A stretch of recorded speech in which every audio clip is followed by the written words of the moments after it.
अस्सलाम वालेकुम दोस्तों।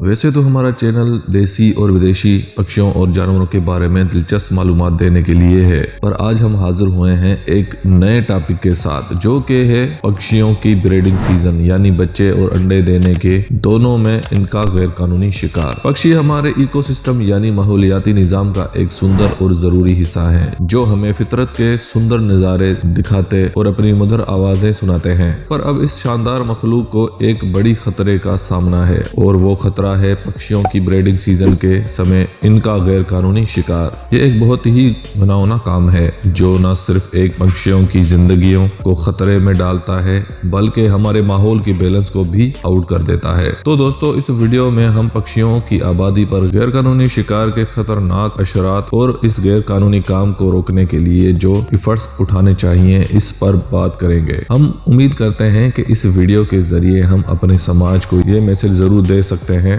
कि पक्षी हमारे लिए कितने जरूरी हैं और उन्हें कैसे बचाया जाए। पक्षियों की ज्यादातर प्रजातियां फरवरी से मई के बीच में ब्रीडिंग करती हैं क्योंकि इस दौरान मौसम केवल दरमियाना होता है, ना तो ठंड होती है ना ही गर्मी, बल्कि बहार और इसके बाद का मौसम होता है जो ब्रीडिंग के लिए सबसे अच्छा समझा जाता है। आप में से कुछ दोस्त जानते होंगे या देख रखा होगा कि जब किसी पक्षी का ब्रीडिंग सीजन होता है तो वो बिल्कुल सुस्त हो जाता है, उसकी तेजी और चालाकी खत्म हो जाती है और वो हर वक्त आराम चाहता है। ऐसी हालत में कोई भी पक्षी एक शिकारी के लिए बहुत ही आसान शिकार साबित होता है और शिकारी ऐसे समय न सिर्फ पक्षियों का शिकार करते हैं बल्कि इनके अंडे भी उठा लेते हैं, जिस कारण परिंदों की प्रजातियां कम होने का खतरा बढ़ता ही चला जा रहा है। यूं तो इंडिया और पाकिस्तान समेत अक्सर देशों में लाइसेंस्ड शिकारियों के अलावा गैर कानूनी शिकारियों के शिकार खेलने पर पाबंदी होती है, लेकिन जंगलात महकमा के लोगों की मिलीभगत से सारा साल ही गैर कानूनी शिकार चलता है, जिससे अक्सर पक्षियों की प्रजातियों में शदीद कमी देखने में आ रही है। तो आज की हमारी वीडियो का मकसद ये है कि लोगों तक ये बात पहुंचाई जा सके कि मासूम जानवरों और पक्षियों का शिकार करते वक्त दिल में ये ख्याल जरूर रखें कि जिस तरह आप सबके बच्चे हैं, एक परिवार है और इस तरह इन मासूम पक्षियों और जानवरों के पीछे भी इनके बच्चे और परिवार होता है। सोचिए एक ऐसी मादा पक्षी जिसके बच्चे ताजा ताजा अंडों से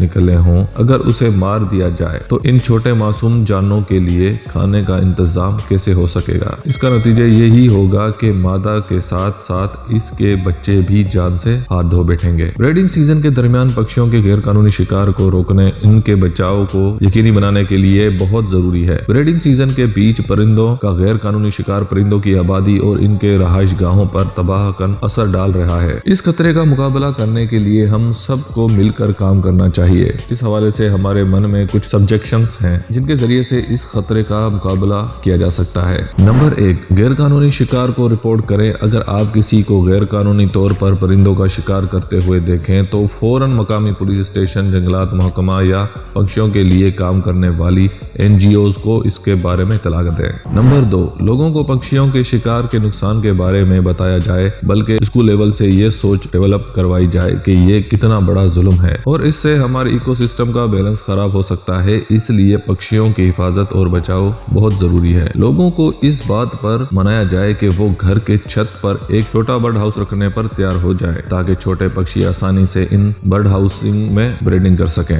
नंबर 3, बहुत सी ऑर्गेनाइजेशन पक्षियों की आबादी और उनके बचाव के लिए काम करती हैं। उनके ऑर्गेनाइजेशन को पैसे डोनेट करके या अपने वक्त देकर उन ऑर्गेनाइजेशन का हिस्सा बनकर भी पक्षियों के लिए काम किया जा सकता है। नंबर 4, गैर कानूनी शिकार करने वालों के खिलाफ सख्त कानूनी बनाने और बनवाने के लिए हम सब मिलकर अपनी आवाज उठाएं ताकि सजा और जुर्म का खौफ उन्हें ऐसे घिनौने कामों से बाज रख सके। तो व्यूअर्स, याद रखें, ब्रीडिंग सीजन में परिंदों का गैर कानूनी शिकार न सिर्फ जुल्म है बल्कि हमारे माहौलियाती निजाम के लिए भी बहुत नुकसानदेह है। माशरे के एक जिम्मेदार फर्द की हैसियत से जंगली हयात की हिफाजत हमारा फर्ज है। इसलिए मैं हर एक से गुजारिश करता हूँ कि वो ब्रीडिंग सीजन में परिंदों के किसी भी किस्म के शिकार से परहेज करें और दूसरों को भी यही मैसेज दें। आइए हम परिंदों की हिफाजत को यकीनी बनाने के लिए मिलकर काम करें। याद रखें, माहौल की हिफाजत सिर्फ एक इंतखाब नहीं है बल्कि ये हमारी जिम्मेदारी है।